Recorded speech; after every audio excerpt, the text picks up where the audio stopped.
Drama serial کیسی تیری خود غرضی میں آپ دیکھنے جا رہے ہیں۔ دوستو اس ڈرامے کی سٹوری کافی انٹرسٹنگ ہونے جا رہی ہے۔ اس میں اب آگے شمشیر کافی غریب دکھائی دے گا۔ پچھلے ایپیسوڈ میں آپ نے دیکھا تھا کہ شمشیر نے اپنا اتنا مہنگا موبائل 30,000 میں بیچ دیا تھا اور ان میں سے بھی آدھے پیسے چور لے کے گئے تھے۔ ایپیسوڈ 23 کے ٹیزر میں آپ نے دیکھا تھا کہ دارا اپنے کمرے میں بیٹھا رو رہا تھا۔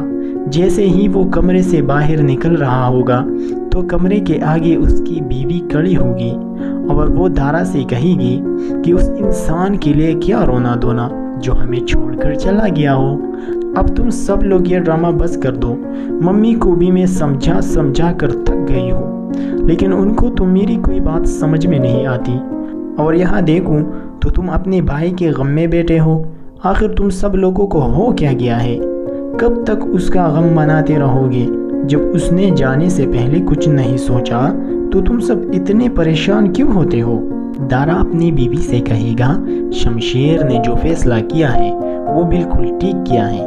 ظاہر ہے جس سے وہ محبت کرتا تھا، اگر اس محبت کو کوئی اپنا نقصان پہنچانا چاہے گا تو انسان ٹوٹ کر بکھر جاتا ہے۔ دوسری طرف آپ دیکھیں گے کہ مہک اپنی گھر میں بیٹھی رہے گی تو اچانک سے دروازہ بجے گا تو دروازے پر وہ مالک مکان آیا ہوگا۔ مہک جیسے دروازہ کھولتی ہے تو وہ مالک مکان کہے گا میں نے آپ کے شوہر سے کہا تھا کہ مجھے 2 تاریخ تک جگہ کا کرایہ مل جانا چاہیے، لیکن مجھے ابھی تک کرایہ نہیں ملا۔ اب آپ لوگوں کو جلد سے جلد یہ جگہ خالی کرنی ہوگی۔ اور وہ مالک مکان اپنے ساتھ دوسری پارٹی بھی لے کر آتا ہے، لیکن دوستو مہک کہے گی ابھی میرا شوہر گھر پر نہیں ہے، آپ شام کو آ جانا۔ تو دوستو پھر وہ مالک مکان وہاں سے چلا جائے گا۔ تو جب شمشیر شام کو گھر واپس آتا ہے تو مہک اس کو ساری بات بتائے گی اور کہے گی آج مالک مکان آیا تھا اور ایک نئی پارٹی لے کر آیا تھا اور اس نے کہا ابھی تک مجھے کرایہ کے پیسے نہیں ملے اور آپ لوگوں کو یہ جگہ خالی کرنی ہوگی۔ اور ساتھ مہک یہ بھی کہے گی آپ کو اندازہ تو ہو چکا ہوگا کہ ہم جیسے لوگ کیسی زندگی گزارتے ہیں۔ تو شمشیر کہے گا کہ مجھے پہلی بار یہ احساس ہوا ہے اور اس احساس نے میری زندگی برباد کر دی۔ پھر دوستو شمشیر یہ کہہ کر وہاں سے چلا جائے گا۔ پھر مہک نیوز پیپر میں پڑھے گی کہ شمشیر کو اس کے باپ نے اپنی پراپرٹی سے نکال دیا ہے، اور یہ خبر بابا صاحب نیوز پیپر میں چھپوا دیتا ہے۔ مہک یہ خبر پڑھ کر بالکل پریشان ہو جائے گی۔ دوسری طرف دوستو شمشیر کی ماں اس سے ملنے آئے گی۔ بیٹا تم کس حال میں ہو؟ تمہیں پتہ ہے بیٹا کہ میں تمہارے لیے کتنی پریشان ہوتی رہتی ہوں، میں سارا دن تمہارے ہی بارے میں سوچتی رہتی ہوں۔ پلیز بیٹا گھر واپس چلو۔ تم نے آخر کیا فیصلہ کیا ہے؟ کب تک بیٹا اپنی ضد کو رکھو گے؟ لیکن دوستو شمشیر کہے گا ماما میں گھر واپس نہیں جاؤں گا۔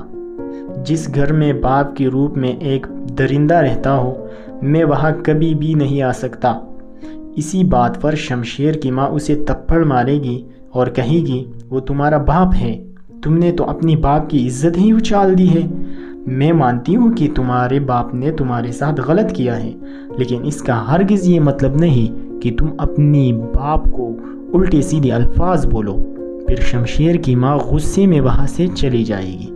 پھر شمشیر کی ماں جیسے ہی گھر واپس آئے گی تو بابا صاحب باہر لون میں بیٹھا ہوگا، اور بابا صاحب اپنی بیوی سے کہے گا آخر مل آئی تم اپنے بیٹے سے آخری بار؟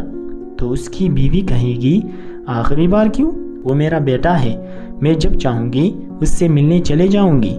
تو بابا صاحب کہے گا کہ میں نے اس کا فیصلہ کیا ہے، اور وہ فیصلہ یہ ہے کہ میں نے اپنے بیٹے کو بے دخل کرنے کا فیصلہ کیا ہے۔